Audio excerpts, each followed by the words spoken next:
Hello students, in this video I'll cover a few topics from class 9th chapter 2, which is polynomials. So first topic is degree of a polynomial.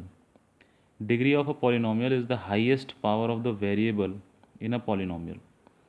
मतलब जो polynomial है उस polynomial में variable की जो भी highest power होगी उसको हम डिग्री बोलेंगे. पॉलिनोमियल में वेरिएबल की जो हाईएस्ट पावर होगी वो डिफाइन करेगी कि उस पॉलिनोमियल की डिग्री क्या है. ठीक, अब इसके एग्जांपल्स पर जाने से पहले मैं आपको एक चीज़ और बता दूं कि डिग्री के बेसिस पर पॉलिनोमियल्स को कैटेगराइज कर देते हैं. अगर किसी भी पॉलिनोमियल की डिग्री है 1, then that polynomial is known as a linear polynomial. If the degree of a polynomial is 2, then it is known as quadratic polynomial. If the degree of a polynomial is 3, then that polynomial is known as a cubic polynomial. And if the degree of a polynomial is 0, then that polynomial is known as a constant polynomial. और constant polynomial के examples हैं जैसे 2, 6, -6. ये सभी polynomials जो हैं जिसमें मुझे वेरिएबल देखने को ही नहीं मिलेगा. कोई भी एक कांस्टेंट टर्म होगा, कांस्टेंट होगा, वेरिएबल जिसमें देखने को ही नहीं मिलेगा, तो ऐसे पॉलिनोमियल को बोलते हैं हम कांस्टेंट पॉलिनोमियल, और उसकी डिग्री होती है 0. और फाइनली एक और पॉलिनोमियल होता है जिसको बोलते हैं ज़ीरो पॉलिनोमियल. ज़ीरो जो है, ज़ीरो वो खुद में एक पॉलिनोमियल है और उसको बोलते हैं हम ज़ीरो पॉलिनोमियल. और ज़ीरो पॉलिनोमियल यानी कि ज़ीरो की जो डिग्री है वो है not defined. Degree of zero polynomial is zero और नॉट डिफाइंड. अब कुछ एग्जांपल्स की हेल्प से इसको समझने की कोशिश करते हैं. देखिए, this is your first example.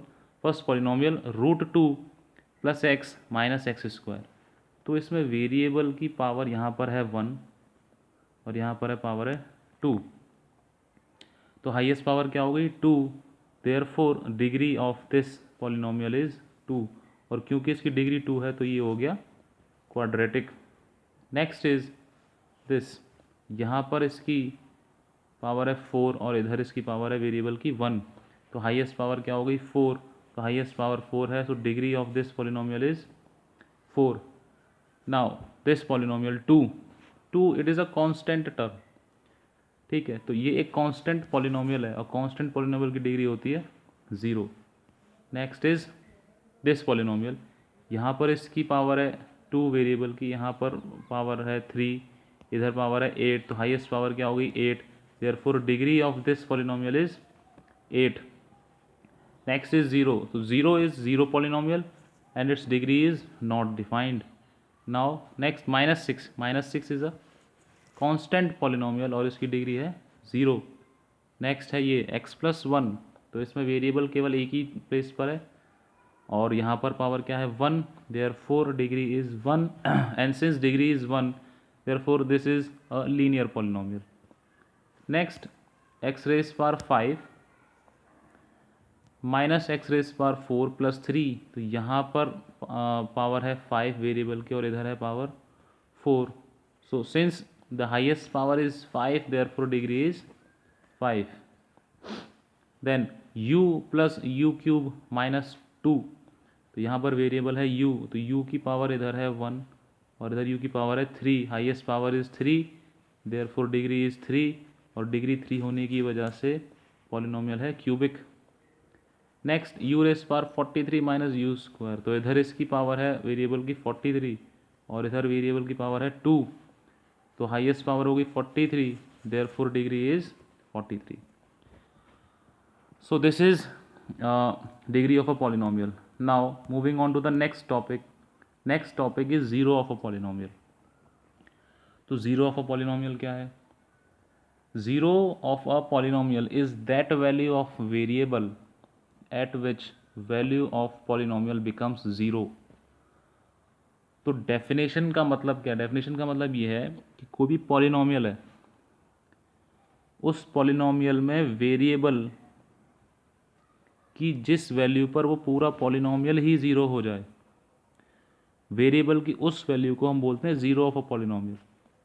मतलब कहने का ये हुआ कि पॉलिनोमियल की वैल्यू, जैसे कोई भी पॉलिनोमियल है एक्स के टर्म्स में, कोई पॉलिनोमियल है एक्स के टर्म्स में, तो एक्स की जिस वैल्यू पर उस पूरे पॉलिनोमियल की जो वैल्यू है वो ज़ीरो हो जाएगी, उस एक्स की वैल्यू को हम बोलेंगे ज़ीरो ऑफ अ पॉलिनोमियल। ठीक है, ज़्यादा बेहतरी से समझने के लिए एक एग्जांपल देखते हैं। For example P x is x square plus three x minus four. मान लेते हैं ये है एक polynomial x square plus three x minus four.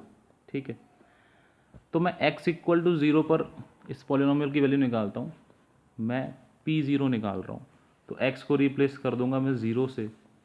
ठीक है, तो इस पॉलिनोमियल की वैल्यू निकल के आएगी माइनस फोर। ठीक है, एक बार मैं x इक्वल टू वन रख के देखता हूँ, पी वन निकालता हूँ, पी वन अगर कैलकुलेट करता हूँ तो वैल्यू निकल के आती है पॉलिनोमियल की ज़ीरो। तो मैं जो कह रहा हूँ कि ज़ीरो ऑफ अ पॉलिनोमियल क्या है, zero of a polynomial variable की वो वैल्यू है जिस पर पॉलिनोमियल ज़ीरो हो जाएगा। तो जब मैंने वेरिएबल को रखा है ज़ीरो तो पॉलिनोमियल की वैल्यू क्या आई है, माइनस फोर। और जब मैंने वेरिएबल एक्स को रखा है वन तो पॉलिनोमियल की वैल्यू आई है ज़ीरो। तो पॉलिनोमियल की वैल्यू ज़ीरो कब आ रही है, जब x equal to one put कर रहा हूँ। इसका मतलब एक्स इक्वल टू वन जो है इस पॉलिनोमियल के लिए एक ज़ीरो है। Therefore x equal to one is the zero of this polynomial, क्योंकि x equal to one put करने पर पॉलिनोमियल की वैल्यू जो है वो ज़ीरो हो जा रही है। ठीक है, वैसे ही मैं कह सकता हूँ कि एक्स इक्वल टू ज़ीरो जो है, एक्स इक्वल टू ज़ीरो वो इस पॉलिनोमियल का ज़ीरो नहीं है, क्योंकि x equal to zero put करने पर पॉलिनोमियल की वैल्यू ज़ीरो नहीं आ रही है। X equal to minus two अगर रखता हूँ तो पॉलिनोमियल की वैल्यू आती है माइनस सिक्स। इसका मतलब ये हुआ कि x equal to minus two जो है ये भी इस पॉलिनोमियल के लिए ज़ीरो नहीं है। ठीक है, तो पॉलिनोमियल का ज़ीरो वेरिएबल की वो वैल्यू होती है जिस पर पॉलिनोमियल खुद ज़ीरो हो जाए। अब इस पर क्वेश्चन कैसे आते हैं, क्वेश्चन आएगा जैसे check whether minus one and minus two are zeros of polynomial g x is equals to x square minus x minus two. हमें ये चेक करना है कि माइनस वन और माइनस टू इस पॉलिनोमियल के लिए ज़ीरोज़ हैं या नहीं। तो इस पॉलिनोमियल के लिए अगर ये दोनों ज़ीरोज़ हैं तो वेरिएबल को इनसे रिप्लेस करने पर पॉलिनोमियल की वैल्यू ज़ीरो हो जानी चाहिए। तो ये है जी एक्स, और मुझसे पूछा है कि चेक करो whether minus one is zero of this polynomial और नॉट। तो मैं इस जी एक्स की वैल्यू माइनस वन पर निकालूंगा, मैं कैलकुलेट करूंगा जी माइनस वन, और जी की वैल्यू सॉरी एक्स की वैल्यू माइनस वन अगर मैं पुट करता हूँ तो मुझे मिलता है ज़ीरो। तो क्योंकि पॉलिनोमियल की वैल्यू ज़ीरो हो जा रही है जब एक्स को मैं माइनस वन से रिप्लेस कर रहा हूँ, इसका मतलब माइनस वन जो है वो इस पॉलिनोमियल के लिए ज़ीरो है। ठीक है, माइनस टू के लिए चेक करते हैं, तो माइनस टू जब पुट करते हैं तो वैल्यू आ रही है फोर। अब क्योंकि पॉलिनोमियल की वैल्यू फोर आ रही है x equal to minus two put करने पर, इसका मतलब माइनस टू जो है वो इस पॉलिनोमियल के लिए ज़ीरो नहीं है। Therefore minus one is zero of g x. ठीक है, तो एक तरीका तो ये है क्वेश्चन को पूछने का, जिसमें आपसे बोला जाएगा कि चेक करिए whether the given values of the variable are zero और नॉट। तो उसमें उन वैल्यूज़ पर पॉलिनोमियल की वैल्यू फाइंड करने की कोशिश करेंगे। अगर पॉलिनोमियल की वैल्यू ज़ीरो आ जाती है तब तो वो ज़ीरो है, नहीं तो नहीं है। नेक्स्ट इज़ कि find the zero of the following polynomials. इसमें हमसे बोला जाएगा कि जो पॉलिनोमियल दिया गया है उसके ज़ीरोज़ फाइंड करिए। ठीक है, तो अगर ज़ीरोज़ फाइंड करने हैं तो ज़ीरो का मतलब क्या है, ज़ीरो फाइंड करने का मतलब ये है कि ऐसी वैल्यू फाइंड करिए वेरिएबल की जिस पर पॉलिनोमियल ज़ीरो हो जाए। तो पॉलिनोमियल को ही ज़ीरो पुट कर देते हैं। मुझे फाइंड करना है कि p x is equals to three x minus two का ज़ीरो फाइंड करिए। तो मुझे वेरिएबल की, यानी कि वेरिएबल क्या है एक्स, तो एक्स की ऐसी वैल्यू फाइंड करनी है जिस पर ये पॉलिनोमियल ज़ीरो हो जाए। तो पॉलिनोमियल को ज़ीरो ही पुट कर देता हूँ, थ्री एक्स माइनस टू को इक्वल टू ज़ीरो पुट कर देता हूँ। तो एक्स क्या आ रहा है, टू अपॉन थ्री। इसका मतलब टू अपॉन थ्री अगर रख दूँ मैं एक्स के प्लेस पर तो ये जो है ज़ीरो हो जाएगा पॉलिनोमियल की value. Therefore x equal to two upon three is the zero of this polynomial. Next, find the zero of p x equals to x plus five. तो अगर ज़ीरो फाइंड करना है पॉलिनोमियल का, तो polynomial को equal to zero put कर दीजिए, 2x + 5 is equal to zero. From here I will calculate x as -5/2। तो -5/2 जो है ये है एक ज़ीरो इस पॉलिनोमियल के लिए। नेक्स्ट एक नोट है कि if the value of polynomial px is 0 at x equal to a, that is if pa is 0 then x minus a is a factor of px। मतलब क्या हुआ इसका? इसका मतलब ये है कि मान लीजिए x equal to a put करने पर कोई भी पॉलिनोमियल है px, उसकी वैल्यू अगर ज़ीरो हो जाती है, मान लीजिए कि एक कोई भी पॉलिनोमियल है px और मैंने उसमें x की जगह a पुट कर दिया और उस पॉलिनोमियल की वैल्यू हो गई ज़ीरो, तो इसका मतलब ये है कि x इक्वल टू ए जो है वो उस पॉलिनोमियल px के लिए एक ज़ीरो की तरह काम कर रहा है। ठीक है, तो मैं ये कह सकता हूँ कि x माइनस ए जो है वो उस पॉलिनोमियल px का एक फैक्टर है। इसको समझने की कोशिश करते हैं। For example let us consider that there is a polynomial p y equal to y² minus 5y plus 6। तो मान लेता हूँ कि एक पॉलिनोमियल है p y y² minus 5y plus 6। y को मैं रिप्लेस कर देता हूँ 2 से, तो मैंने p2 निकाला है। p2 कैलकुलेट करता हूँ मैं, तो p2 की वैल्यू आ रही है 0। p2 की वैल्यू आ रही है 0, विच मीन्स कि 2 जो है y की वैल्यू 2 जो है वो एक ज़ीरो है इस पॉलिनोमियल के लिए। y equal to 2 is a zero of polynomial p y, क्योंकि y इक्वल टू 2 पुट करने पर पी वाई की वैल्यू क्या हो जा रही है? ज़ीरो। तो पी वाई की वैल्यू ज़ीरो हो रही है, इसका मतलब y इक्वल टू 2 जो है वो एक ज़ीरो हो गया इसके लिए।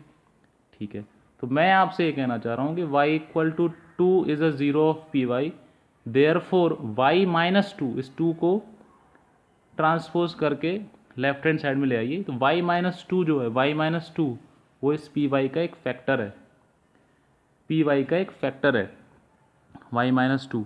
और मैं ये कैसे प्रूव कर सकता हूँ कि पी वाई का फैक्टर है y माइनस 2? डिवाइड करके, क्योंकि अगर y माइनस 2 पी वाई का फैक्टर है तो इसका मतलब ये कि जब मैं पी वाई यानी कि y² माइनस 5y प्लस 6 को डिवाइड करूँगा y माइनस 2 से, तो रिमाइंडर आना चाहिए ज़ीरो, क्योंकि फैक्टर है। और डिवाइड जब मैंने किया है y माइनस 2 से y² माइनस 5y प्लस 6 को, तो रिमाइंडर आ रहा है ज़ीरो। ठीक है, अब समझने की बात क्या है? समझने की बात यह है कि अगर मैं ज़ीरो अगर फाइंड कर लूँ किसी भी पॉलिनोमियल में, अगर मैं ज़ीरो फाइंड कर लूँ कोई भी एक, तो इसका मतलब ये है कि मैंने वहाँ पर एक फैक्टर भी फाइंड कर लिया है। जैसे मान लीजिए पी वाई दे रखा है मुझे y² माइनस 5y प्लस 6, तो हिट एंड ट्रायल मेथड से अगर मैंने कैसे भी एक ज़ीरो इसका निकाल लिया, मान लीजिए मैंने y की जगह 1 रख के देखा तो मैंने p1 निकाला, p1 ज़ीरो नहीं आया, कोई बात नहीं। फिर मैंने p2 निकाला, p2 मान लीजिए ज़ीरो आ गया, तो p2 ज़ीरो आने का मतलब है कि y इक्वल टू 2 जो है वो उस पॉलिनोमियल का एक ज़ीरो है। ठीक है, तो एक ज़ीरो निकाल लेने का मतलब ये है कि मैंने एक फैक्टर भी कैलकुलेट कर दिया है। y इक्वल टू 2 एक ज़ीरो है, इसका मतलब y माइनस 2 एक फैक्टर है। अगर y equal to minus 2, y equal to minus 2, y equal to minus 2 अगर ये होता ज़ीरो, तो इसका मतलब ये होता कि y प्लस 2 ये एक फैक्टर रहता। ठीक है, तो मतलब कहने का ये है कि अगर हम एक ज़ीरो कैलकुलेट कर पा रहे हैं हिट एंड ट्रायल मेथड से, तो हम एक फैक्टर भी फाइंड कर पा रहे हैं। ठीक है, इसका यूज़ करेंगे हम आगे चल के जब हमें क्यूबिक पॉलिनोमियल को फैक्टराइज करने को बोला जाएगा। और लास्टली एक छोटी सी बात मैं बताना चाह रहा था कि जब भी हम डिवीज़न करते हैं पॉलिनोमियल्स का, तो उस डिवीज़न को कब तक करना है? जब भी हम डिवीज़न करते हैं पॉलिनोमियल का, तो उस डिवीज़न को कब तक करना है? तो उसमें एक कंडीशन होती है, जो रिमाइंडर है उसकी डिग्री डिवाइज़र की डिग्री से छोटी होनी चाहिए, रिमाइंडर की डिग्री डिवाइज़र की डिग्री से कम होनी चाहिए। देखिए, this is divisor x minus 1, x minus 1 is the divisor and minus 5 is the reminder.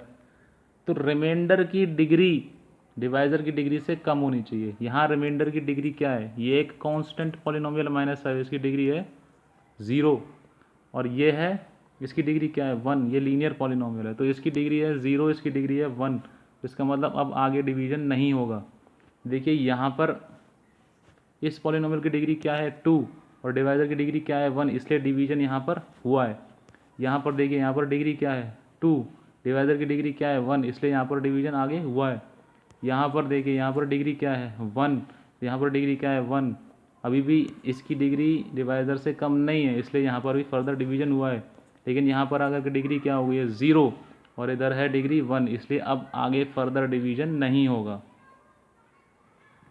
ठीक है, एक और एग्जांपल से समझ लीजिए, एक और एग्जांपल देख लीजिए। यहाँ पर डिवाइजर की डिग्री क्या है 1, इधर डिग्री क्या है 3, इसलिए डिवीजन हुआ है। इधर डिग्री है 2, यहाँ पर डिग्री डिवाइजर की 1, तो ये भी डिवीजन हुआ है। इधर डिग्री है 1, इधर 1, तो यहाँ पर भी डिवीजन हुआ है। और फाइनली रिमाइंडर 0 आ गया, इसलिए फर्दर कोई डिवीजन होगा नहीं। ठीक है, थैंक यू।